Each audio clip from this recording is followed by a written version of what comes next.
भगवान बुद्ध जब स्वयम्भू नाथमा आइपुग्नु भएको समयमा उहाँले मैत्री बोधिसत्वलाई स्वयम्भू उत्पत्तिबारे स्वयम्भूको इतिहासको बारेमा भन्नुभयो। त्यसै क्रममा पछि फेरि उहाँले भन्नुभयो, भगवान शाक्यमुनि बुद्धले यसरी आज्ञा गर्नुभयो, हे मैत्री बोधिसत्व, परापूर्व कालमा साकेत नगरमा ब्रह्मदत्त राजा र कान्तिमती महारानी रहेका थिए। यस कान्तिमती महारानी गर्भवती हुँदा गर्भमा रहेको बच्चाको प्रभावले महारानीलाई अलि केही दुःख कष्ट भयो। महाराज ब्रह्मदत्तले गर्भवती महारानीको इच्छा पूर्ण गर्नुभयो, आफ्नो सन्तान प्राप्ति गर्नुभयो। क्रमशः 10 महिना पुरा भएपछि महारानी कान्तिमतीबाट रात्रिकालमा एक पुत्रको जन्म भयो। राजकुमारको जन्म हुँदा भद्रगिरी नामक एउटा हात्ती राजकुलभित्र प्रवेश गर्यो। यो राजकुमार सम्पूर्ण लक्षणले युक्त भई उनको शिरमा एउटा मणिरत्न रहेको थियो। यस बालकको जन्मनसाथ साकेत नगरभर बालकको शिरमा रहेको मणिको प्रभावले आधा रातमा पनि बिहान जस्तै उज्यालो भयो। यस राजकुमारलाई मणिचुडा भनी नामकरण गरे। राजकुमार क्रमशः वृद्ध हुँदै ठुलो हुँदै गयो। 5 वर्षको उमेरमा भएपछि विद्यासम्म राखी शिक्षा अध्ययन गराए। राजकुमार संकल विद्यालय पारङ्गत भए। मणिचुडा राजकुमार करुणावान थिए। सकल सत्व प्राणी उपर करुणा राख्दथे। उनले आफ्ना पिता महाराजलाई बिन्ती गरी याचकहरूलाई दान दिने साकेत नगरमा एउटा भव्य दानशाला बनाउन लगाए। राजकुमार मणिचुडाले दानशालामा बसी जसले जे माग्न आउँथे त्यसलाई त्यही वस्तु दिएर दान प्रदान गरिरहे। यो दानशाला 1 दिन 2 दिन र महिना दिनको लागि मात्र खुलेको थिएन। यो दानशाला सदाको लागि खुलेको थियो। यस प्रकार प्रत्येक दिन भिक्षु याचकहरूले जे माग्थे तिनीहरूलाई त्यही चिज दान दिने गरेको थिए। यही समयमा भवबुद्धि नाम गरेका ऋषिले कमलको फूलबाट जन्मे भएकी पद्मावती नामकी कन्या मणिचुडा राजकुमारलाई कन्यादान दिए आफ्नो निरागत यज्ञ पूरा गर्न याचना गरे। राजकुमार मणिचुडाले भवबुद्धिका कन्या पद्मावती आफूले कन्यादान लिए। भवबुद्धि ऋषिको निरागत यज्ञ पूरा गर्ने पुण्यदान गर्न स्वीकार गरे। मणिचुडा राजकुमारले पद्मावतीसँग विवाह गरे। केही वर्षपछि पद्मावतीबाट पुत्र जन्म भयो। त्यस बालकलाई पद्मोत्तर भनी नाम राखे। यसपछि महाराज ब्रह्मदत्तले आफ्नो छोरा राजकुमार मणिचुडालाई साकेत नगरको राजा सिंहासनमा बसाली राज्य अभिषेक दिई आफू र आफ्नी महारानी कान्तिमती सहित तपोवनमा प्रस्थान गरे। त्यसपछि साकेत नगरका महाराज मणिचुडाले नियमपूर्वक निष्ठापूर्वक राज्य गर्दै दिनदिनै दानशालामा बसी भिक्षु याचकहरूलाई मागेका वस्तुहरू दान गरिरहे। भवबुद्धि ऋषिलाई महाराज मणिचुडाले आफ्नो प्रतिज्ञा अनुसार राजदरबारका पुरोहित ब्रह्मदत्तसँग सरसल्लाह गरी निरगत नामक यज्ञको व्यवस्था गर्न लगाए। निरागत यज्ञ मण्डप तयार भएपछि यज्ञ आरम्भ गरे। त्यस बखत दूर देशबाट 5 जना ब्राह्मणहरू आई 5 प्रकारको दान माग गरे। पहिलो ब्राह्मणले आफ्नी छोरीको विवाहको निम्ति धन मागे। दोस्रो ब्राह्मणले आफ्नो छोरालाई दासबाट मुक्त गर्न सम्मति मागे। तेस्रो ब्राह्मणले आफ्नी पत्नीलाई दासबाट मोचन गर्न धन मागे। चौथो ब्राह्मणले औषधिको निम्ति खर्च मागे र पाँचौं वृद्ध ब्राह्मणले धन सम्बन्धी मागे। महाराज मणिचूडाले 5 जना ब्राह्मणहरूको भिन्न भिन्न प्रकारको उद्देश्य निम्ति धन सम्बन्धी माग गरे बमोजिम करुणा चित्त दत्तचित्त र त्याग चित्तले दान दिई पठाइदिनुभयो। शुभ दिन शुभ मुहूर्तमा मूलद्वारदेखि ढुकुटीको कोठासम्म खुला गरी श्रद्धापूर्वक देश विदेशका राजाहरूलाई निमन्त्रणा गरी राजपुरोहित ब्राह्मण सहित समावेश गरी महाराज मणिचूडाले निरगत यज्ञ प्रारम्भ गरेका थिए। यस समयमा 33 भवनबाट आएका देवपुत्रहरूको विमान साकेत नगर पुगेपछि अगाडि बढ्न सकेन। यसपछि देवपुत्रहरू स्वर्गमा गई देवराज इन्द्रलाई साकेत नगर पुगेपछि आफ्नो विमान अघि बढ्न नसकेको कुरा बिन्ती गरे। यो कुरा सुनेर देवराज इन्द्रले तुरुन्तै देश सभा बोलाए। यस देश सभामा ब्रह्मा आउनु भई देवपुत्रहरूको विमान साकेत नगरमा अघि बढ्न नसकेको कारण महाराज मणिचूडाले गरिरहनु भएको निरगत यज्ञको प्रभावले हो भनी बताउनुभयो। यो कुरा सुनेर देवराज इन्द्रलाई मनमा चिन्ता भयो।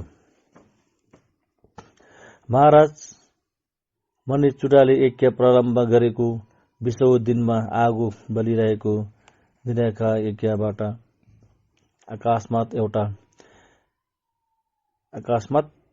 एउटा भयंकर मूर्ति प्रकट भयो। त्यो मूर्ति यक्षको थियो। त्यसको आँखा रात चम्किएको थिए, धारा बाहिर निस्किएका थिए, जिब्रो लपाइरहेको थियो। ऊ साह्रै भोको देखिन्थ्यो। उसले करुणा स्वर निकाली महाराज मणिचूडालाई बिन्ती गर्यो, हे महाराज, म साह्रै भोको छु। खाना नपाएको धेरै दिन भयो। तपाईले जसले जे माग्न आए पनि दिने गर्नु भएको खबर सुनि म आज तपाई समक्ष मेरो निमित्त खानेकुरा माग्न आएको छु। यक्षको कुरा सुनेर महाराज मणिचूडाले राज कर्मचारीहरूलाई खाद्य पदार्थहरू ल्याउन आह्राउनुभयो। राज कर्मचारीहरूले खाद्य पदार्थहरू ठूलो थालमा ल्याई यक्षको अगाडि राखिदिए। खानेकुरा हेर्दै यक्षले भन्यो, हे महाराज मणिचूडा, म यक्ष हुँ। मेरो खानेकुरा यो होइन। मेरो खाद्य पदार्थ आलु, तातो मासु र रगत हो। यो सुनेर महाराज मणिचूडाले आज्ञा गर्नुभयो, हे कर्मचारीहरू, यस यक्षको निम्ति लडाईँमा मरेको वा खोलामा फालिएको मुर्दाको मासु ल्याइदियो। राजाको यस्तो कुरा सुनि यक्षले रिसाउँदै भन्यो, महाराज, हजुरले यो के कुरा गर्नु भएको हो? म मरेको मुर्दाको मासु खाने यक्ष होइन। म जिउँदो मानिसको तातो मासु र रगत खाने यक्ष हुँ। यसको कुरा सुनि महाराज मणिचूडाले भन्नुभयो, हे इच्छा, मैले कसलाई मारेर तातो मासु र रगत तिमीलाई दिउँ? शरीरमा घाउ गर्न र मर्न कोही पनि चाहँदैनन्। हे इच्छा, यस्तो कुरा नगर। तिमी जे भन्छौ म तिमीलाई त्यही खाद्य पदार्थ खुवाएर पढाउँछु। महाराज मणिचुडाको कुरा सुनेर अग्नि इच्छाले भन्यो, हे महाराज, हजुरको दानशालामा जसले जे माग्दछ त्यसले त्यो पाउँछ भनेको कुरा सत्य होइन रहेछन्। यो हजुरको दानशाला भोकालाई केही पनि नखुवाउने दानशाला रहेछ। अग्नि इच्छाको यस प्रकारको कुरा सुनि महाराज मणिचुडाले आफ्नै मासु र रगत खुवाउने निश्चय गरी इच्छाले भन्नुभयो, हे अग्नि इच्छा, म कसैलाई मार्न त सकिँदैन। म तिमीलाई मेरो आफ्नै शरीरबाट रगत र मासु काटेर दिन्छु। हे इच्छा, तिमी के खान्छौ?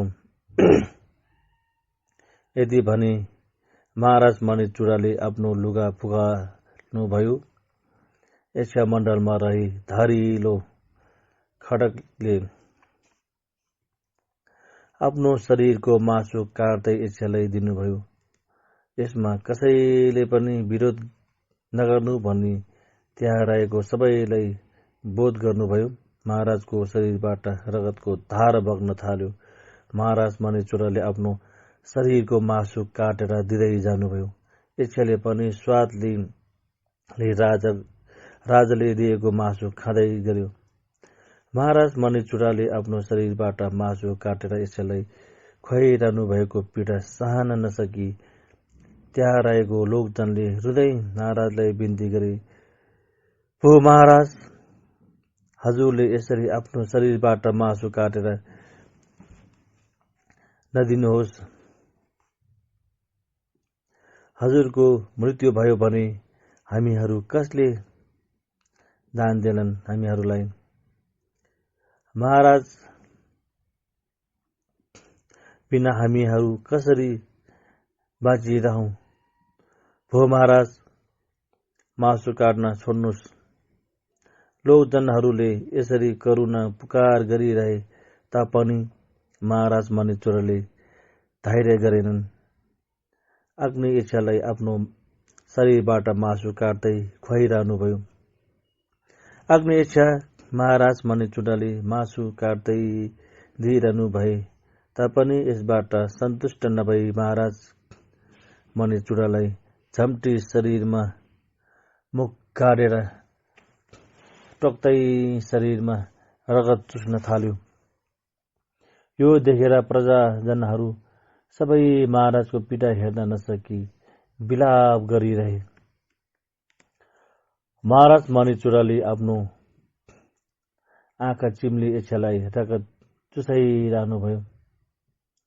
जब इच्छाले महाराजलाई छोडिदियो, महाराज भुइँमा डङडङ लड्न पुग्नुभयो।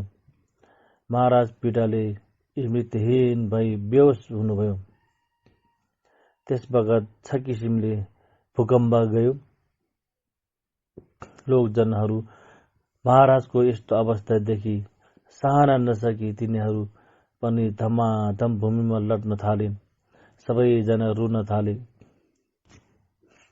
महारानी पद्मावतीले शरीरबाट रगतको धारा बही शरीरको ठाउँ ठाउँमा मासु काटी घाउ भइरहेका मरेको जस्तै अचेत भएका आफ्नो पति मणिचुडालाई अङ्गालमाल गरेर, हे नाथ, हे महाराज, हजुरले यो के गर्नु भएको हो?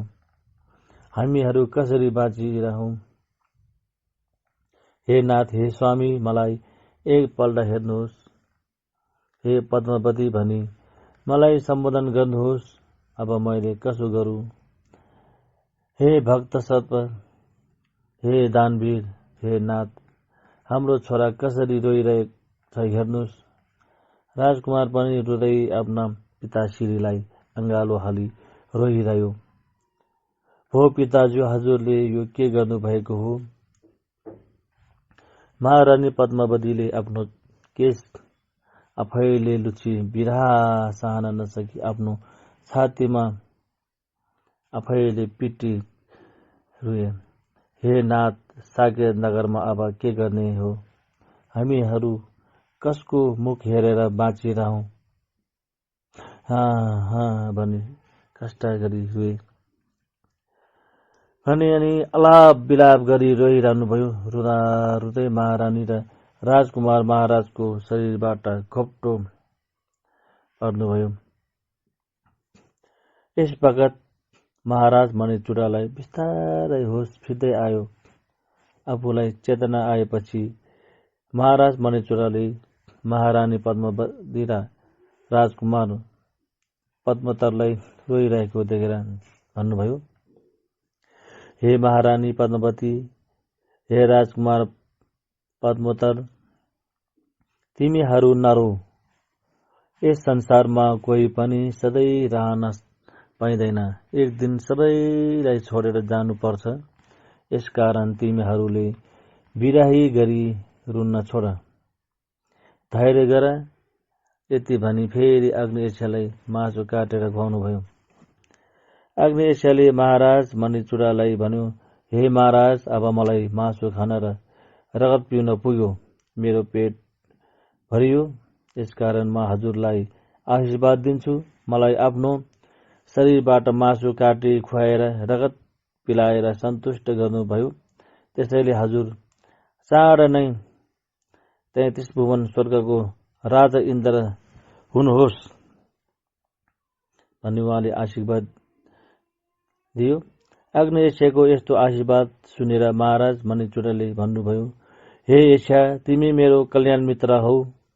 मैले आफ्नो शरीरको मासु र रगत दान गरेको चक्रवर्ती राजा र स्वर्गको इन्द्र हुनलाई होइनन्।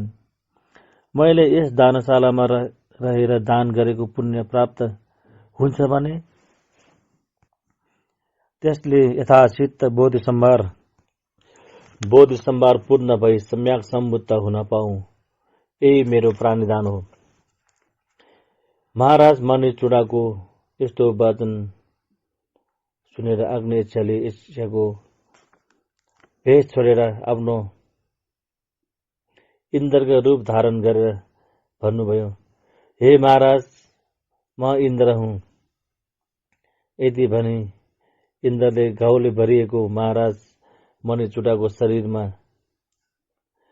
मृत सञ्जीवनी औषधि लगाइदिएर पहिले जस्तो तस्तै सुन्दर शरीर बनाइदिनु भयो। इन्द्र त्यहाँबाट अन्तर्ध्यान भई स्वर्ग भवनमा जानुभयो। त्यस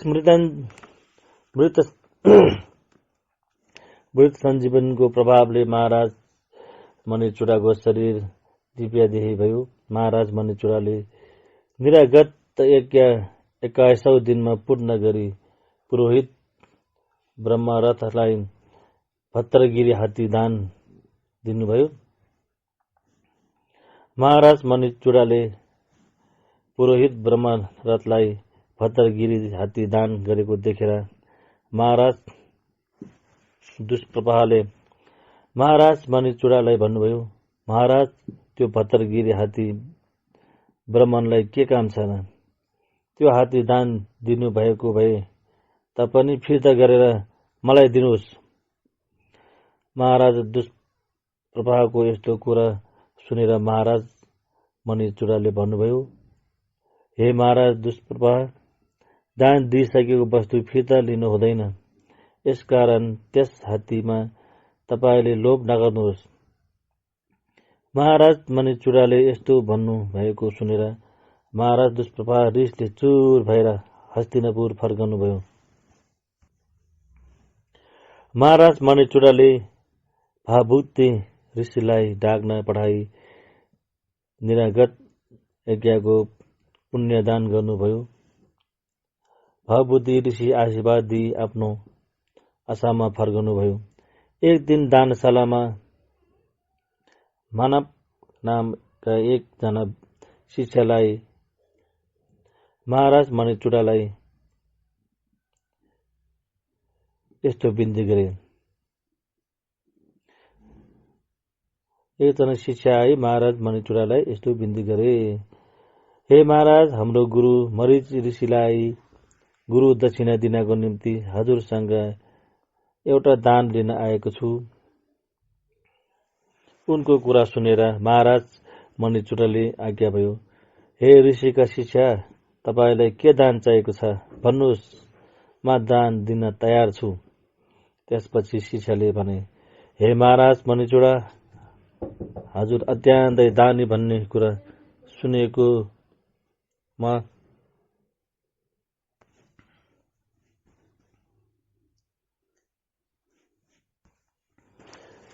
त्यसपछि शिष्यले भने, हे महाराज मणिचुडा, हजुर अत्यन्तै दानी भन्ने कुरा सुनेकोले म मेरो गुरु मरिची ऋषिलाई गुरु दक्षिणा दिन हजुरकी महारानी पद्मावती र राजकुमार पद्मोत्तर दान माग्न आएको छु।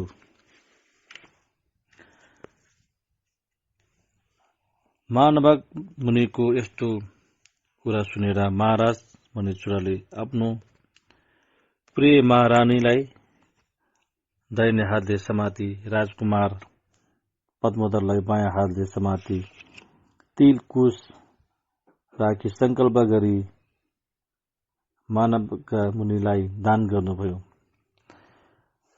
मानवका मुनिले महारानी पद्मावती र राजकुमार पद्मोत्तर दुवैजनालाई दान लिएर गई आफ्नो गुरु मरिची ऋषिलाई गुरु दक्षिणा चढाए। महारानी पद्मावतीले मरिची ऋषिको आश्रममा रहेर कुचो बनाउने, पानी लिन जाने, पूजा सामग्री तयार गर्ने, यज्ञको धुनी बाल्ने, समाधि बटुल्ने, खाना पकाउने, आरती तयार गर्ने आदि आदि नोकरनीले गर्ने कामहरू गरेर दिन बिताइरहनुभयो। राजकुमार पद्मोत्तर मरिची ऋषिको आश्रममा रही विद्या अध्ययन गरिरहे।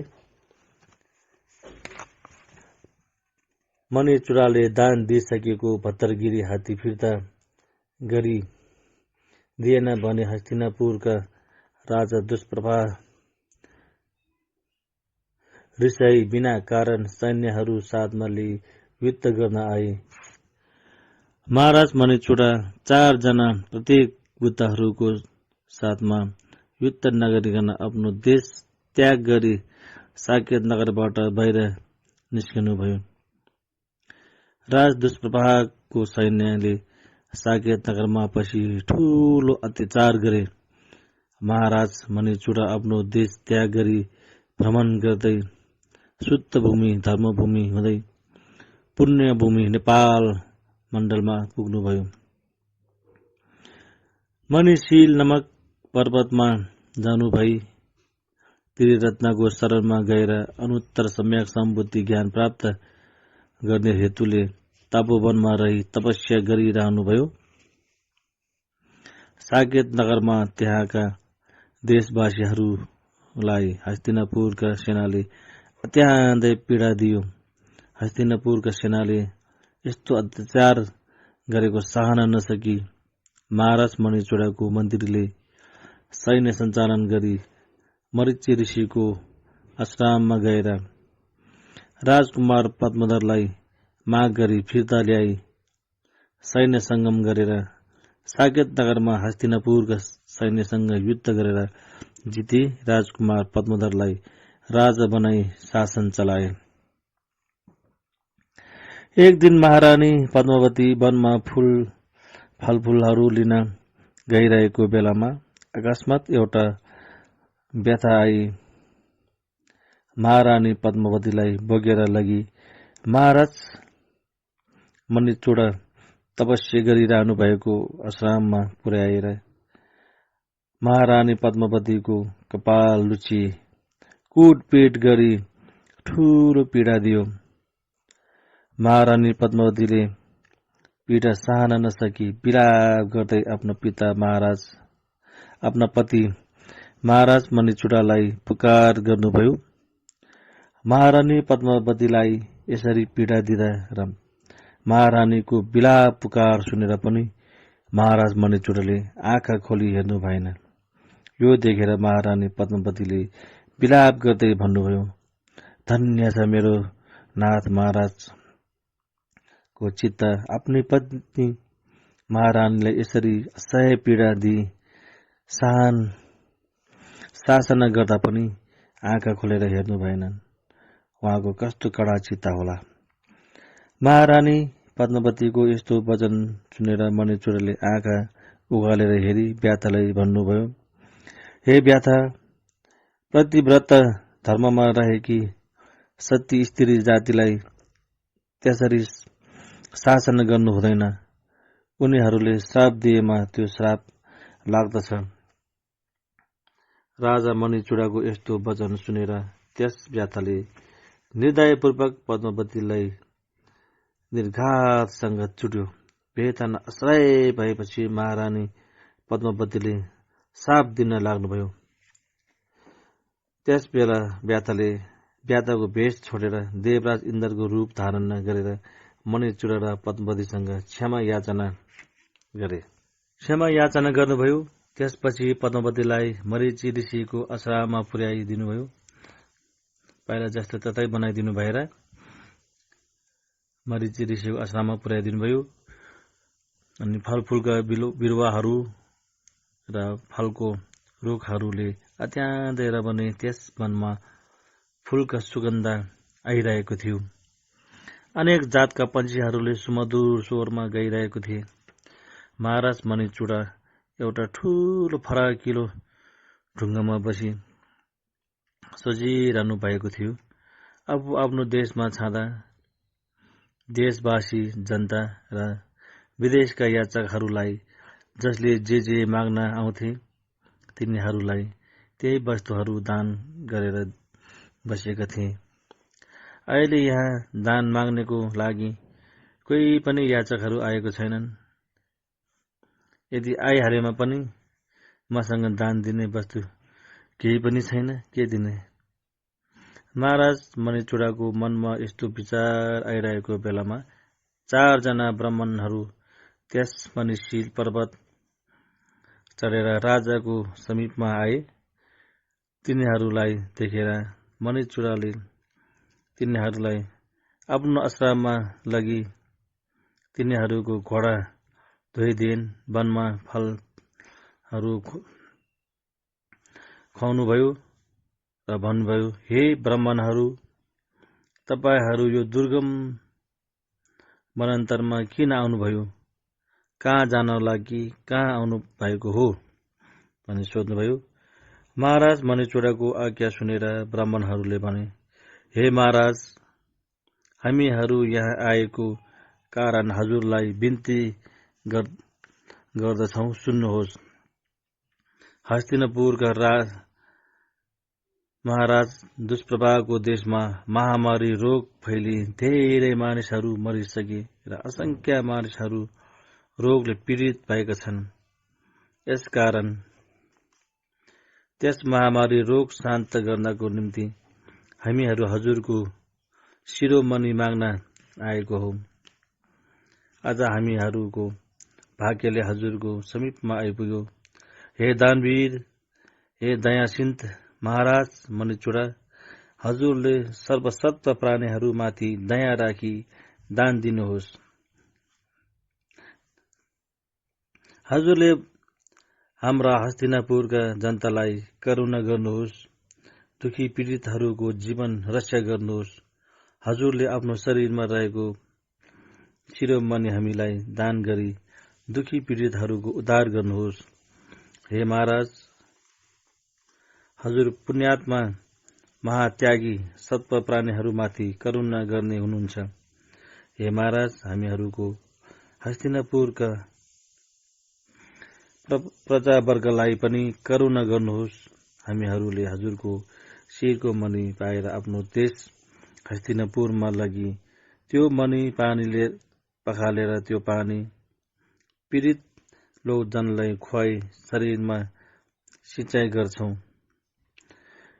यसको प्रभावले ती पीडित लोकजनहरूको महारोग शान्त हुन्छ। देशमा व्याप्त रहेको दुर्भिक्ष हराउनुहुन्छ। हे महाराज, हामीहरू हजुरमा यही बिन्ती गर्दछौँ। ब्राह्मणहरूको बिन्ती सुनेर महाराज मणिचुडा अत्यन्त खुसी हुनुभयो। ब्राह्मणहरूलाई कल्याण मित्र सम्झेर आफ्नो मनमा विचार गर्नुभयो, ओहो आचार्य धन्य धन्यमा, मेरो यो ठूलो भाग्य हो। आज मेरो शरीरमा रहेको मणि दान दिएर पीडित लोकजनहरूको महारोग शान्त हुने भयो। म यी ब्राह्मणहरूलाई आफ्नो शिरमा रहेको मणि दान गर्दछु।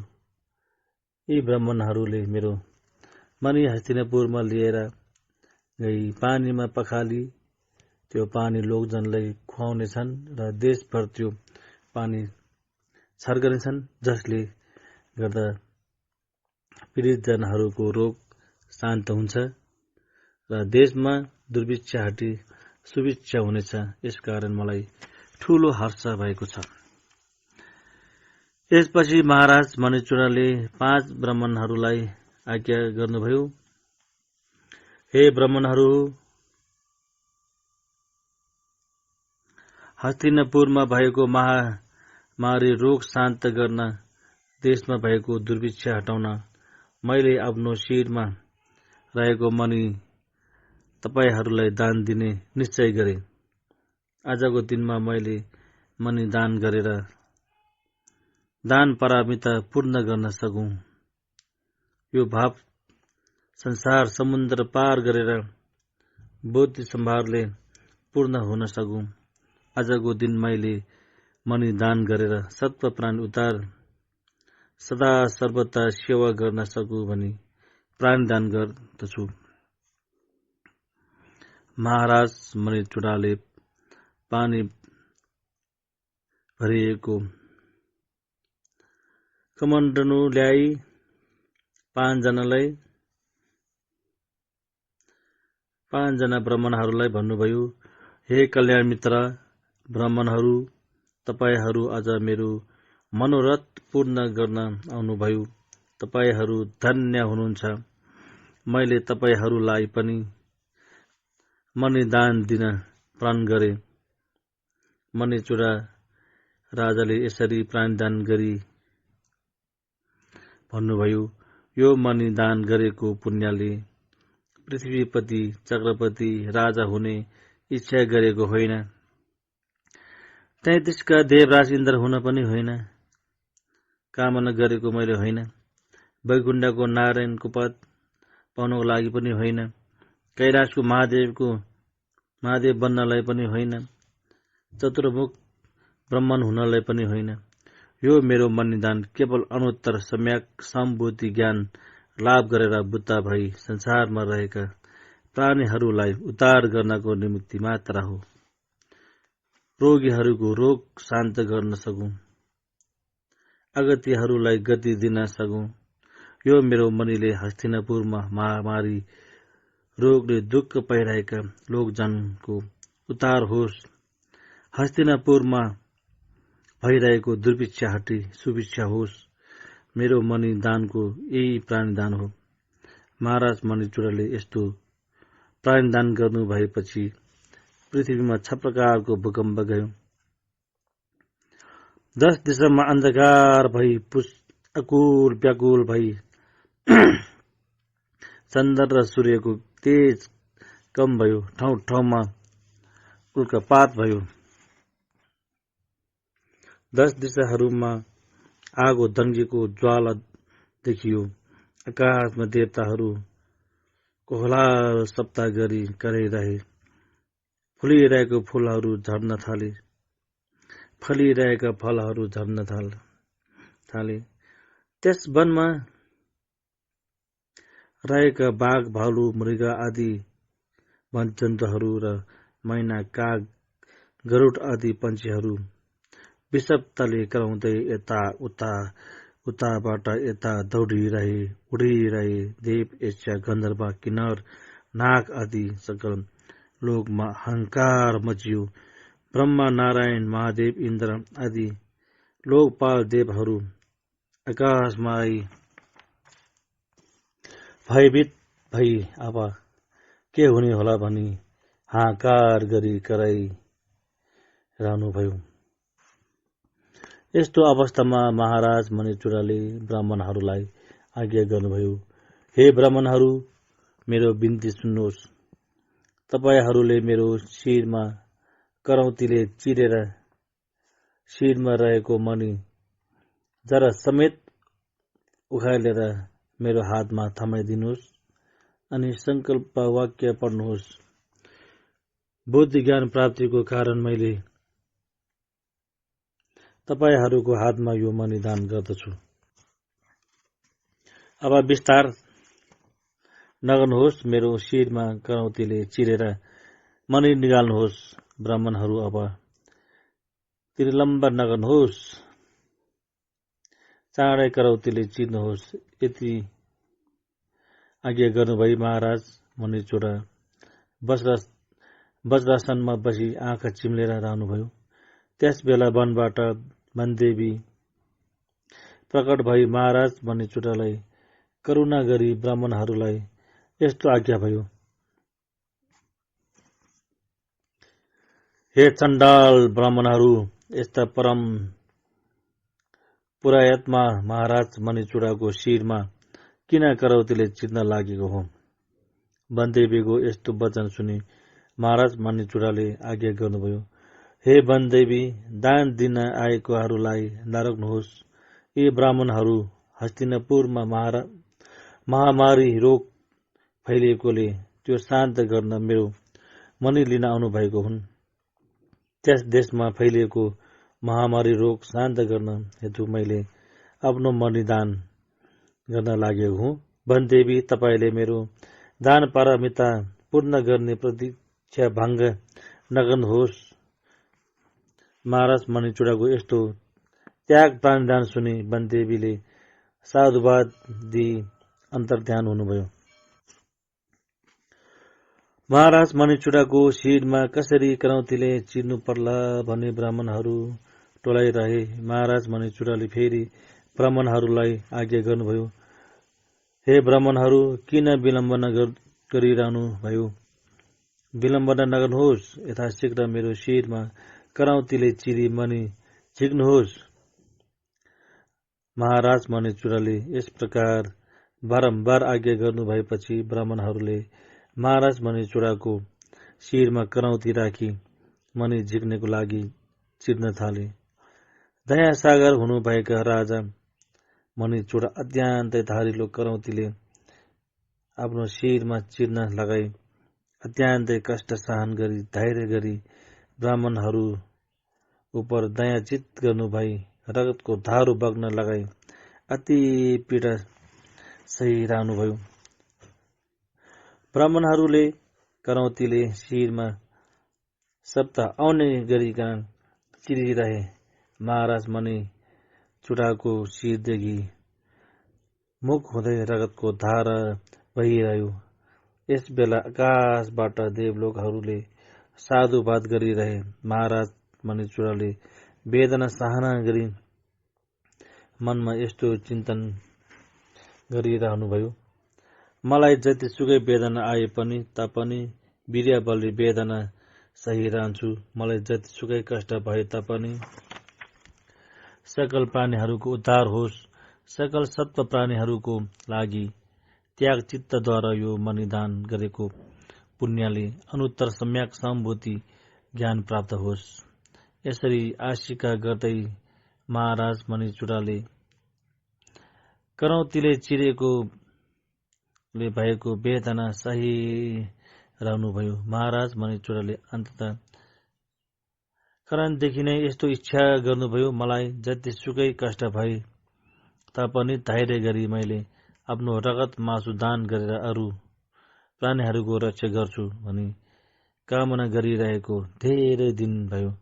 तर अझै मात्र मेरो धेरै दिनदेखिको कामना पूर्ण हुने भयो। जतिसुकै कष्ट सहनु परे तापनि मणि दान चित्त नभएसम्म मेरो स्तुतिहीन नहोस्। यसरी मनमा कुरा खेलाउँदै धैर्य गरिरहनुभयो। हस्तिनापुरको महामारी रोगले सताएका लोकजनहरूले मेरो मनीद्वारा महामारी रोगबाट मुक्ति पाउन सकोस् भनी करुणा उत्पत्ति गरिरहनुभयो। यस प्रकार शान्तिकामी दानवीर करुणावान महाराज मणिचुडाको शिरमा ब्राह्मणहरूले करौटीले रेटी रगतको धार बगाउन लगाए। शिरमा रहेको मणि जरो समेत उखेली निकाले। यस बेला मणिरत्नको तेजले श्री बोधिसत्वको श्री मत्स्कार चिन्ह देखियो। असह्य वेदनाले महाराज मणिचुडा शिरतालमा पछारिनुभयो। महाराज मणिचुडाको मणि झिकिएको शिरबाट रगतको धारा बगेर गई पानीमा मिसी पानी रगत जै रातो भई बग्न थाल्यो। केही क्षणपछि महाराज मणिचुडामा बिस्तारै स्मृति फर्कियो। कष्टसाथ उठी ढुङ्गामा बस्नुभयो। ब्राह्मणहरूले शिरमा चिरेर निकालेको मणि महाराज मणिचुडाको हातमा राखिदिए। महाराज मणिचुडाले अत्यन्तै हर्षचित्त गरी दुवै हातले ब्राह्मणहरूलाई आफ्नो मणि अर्पण गर्नुभयो। महाराज मणिचुडाले मणि दान गर्नुभएको पुण्यले छप्रकारले भूकम्प भयो। ब्राह्मणहरूले रगत लागेको मणि दाहमा लगी पखाले। यस दाहको नाम मणिचुडा दाह भयो। त्यसपछि ब्राह्मणहरू मणि लिएर आफ्नो देश हस्तिनापुर गए। मणि झिकिएको घाउबाट रगत बगिरह्यो। सो सहन नसकेर महाराज मणिचुडा फेरि मूर्छा हुनुभयो। यस बेला प्रत्येक बुद्ध पाल्नु भई औषधि लगाइदिएर महाराज मणिचुडालाई भइरहेको वेदना शान्त गरिदिनुभयो। मणिदान लिएर गएका ब्राह्मणहरू हस्तिनापुरमा पुगेर राजा दुष्प्रभालाई सबै कुरा बताई महाराज मणिचुडाको मणि हातमा सुम्पिदिए। महाराज मणिचुडाको मणि पानीले पखालेर त्यो पानी हस्तिनापुर देशभरि छरिदिए। मणि धोएको पानी सकल प्रजावर्गलाई खुवाउनु दिए। मणिको प्रभावले हस्तिनापुरमा फैलिरहेको महामारी रोग शान्त भयो। दुर्भिक्षा सबै हराई सुभिक्षा हुन थाल्यो।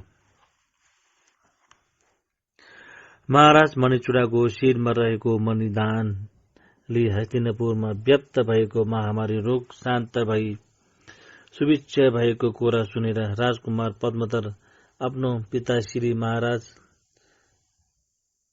मणिचुडाको दर्शन गर्न सैन्यहरू सहित तपोवनमा प्रस्थान गर्नुभयो। उक्त महारानी पद्मावतीले छप्रकारले भूकम्प गएको देखि महाराज मणिचुडालाई पक्कै पनि के आपत पर्यो होला भनी